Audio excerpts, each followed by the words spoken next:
Hello everybody, my name is Kai. I'm over here at the Florida Museum of Transportation in Denver, and I'm going to show you guys how to drive a manual transmission car on our classic 1959 Volkswagen Love Bug.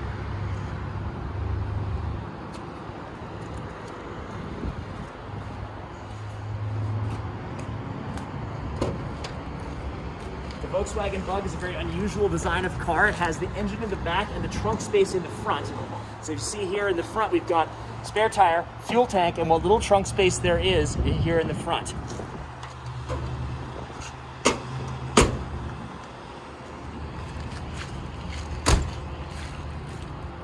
The engine is in the rear. It's an air-cooled engine, and these vents are the intake as air flows over the bug, goes into the intake, and cools the engine.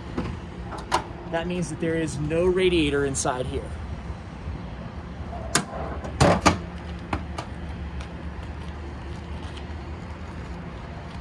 Moving to inside the car, we can see the features we have. The Volkswagen Bug is done with a very simple design, very simple and reliable. It doesn't have a lot here. There's no fuel gauge even. Never mind about a temp gauge or a radio. We do have our basic controls: the wheel, the turn signals, the stick. This is lights and windshield wipers. Here's the choke. This is a little ashtray. The parking brake's down in between the seats. And that's basically all you get.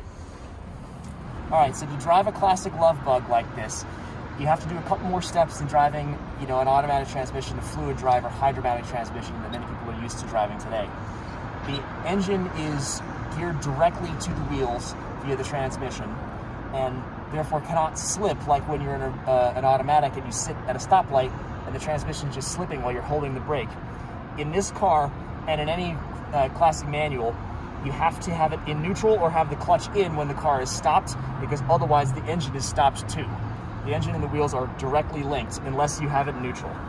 So neutral is when the stick moves back and forth, or when the pedal is in. The left pedal is the clutch. When that pedal's in, doesn't matter where the stick is, it's still not connected, it's still in neutral.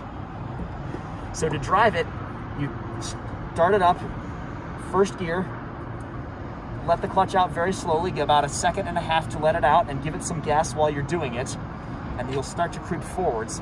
Then once you get up to 10, 15 miles an hour, you can put the clutch back in, pull her back into second gear, and let the clutch back out slowly, and you're up into second. The purpose of this is that the lower gears give you more power, more torque, but the higher gears give you more speed, more mechanical advantage to the wheels, whereas the lower end gears have more mechanical advantage to the engine. So you have to start in your lower gears, but then those lower gears top out, and you have to shift up through the higher gears as you go faster and faster up to as fast as the car will go. All right, so to start a manual transmission car, you put the clutch in, step on the brake.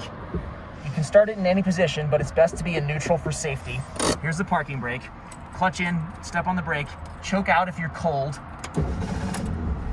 Kick it on with the key just like normal. The choke cuts off airflow to the engine, so you can adjust it as you go. Brake off, put her in first. Now we're gonna let go of the brake with our foot. Now we're free, now there's nothing holding us back. And if I rev the gas, we're not connected to the wheels yet because the clutch is still in. Even though we're in first gear, the clutch is in and the engine is not connected to the wheels. And I will slowly let her out while giving it a little bit of gas, and we'll start to go. About a 1,000, 2, 1,000, and there we are, we're in first. Then we'll start going, pick up a little speed, and then this first gear, that's as fast as first gear wants to go. So put the clutch in, pull her back into second, let her out, and now we're in second gear. Conversely, to shift back down, you do the reverse. You slow back down to the speed that first gear likes, put the clutch in, take the stick back to neutral and then to first, then let her back out, and we're back in first gear. It's nice and easy.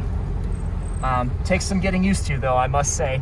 It's very organic, and every manual transmission feels different, depending on how it's worn, how it's driven. To get it into reverse, there's a lockout. You have to push down on the stick and then pull back into reverse. And then we're in reverse, backing up. Same procedure as going into first, except now we're backing up. And now we'll go back into first again, and back where we started. So driving a manual transmission means you have 3 pedals instead of 2. You've got gas, you've got brake, just like in an automatic, but you also have the clutch pedal. The clutch pedal engages and disengages the transmission from the engine, and then of course you've got your stick. There's a handy little map on most automatics, either on the stick or somewhere on the dash, that shows you what position the gears are in. So neutral is where it goes back and forth. See the N? Then first is up there, second's down here, third's over there, fourth's back there. And then reverse, I guess, is down and into the left.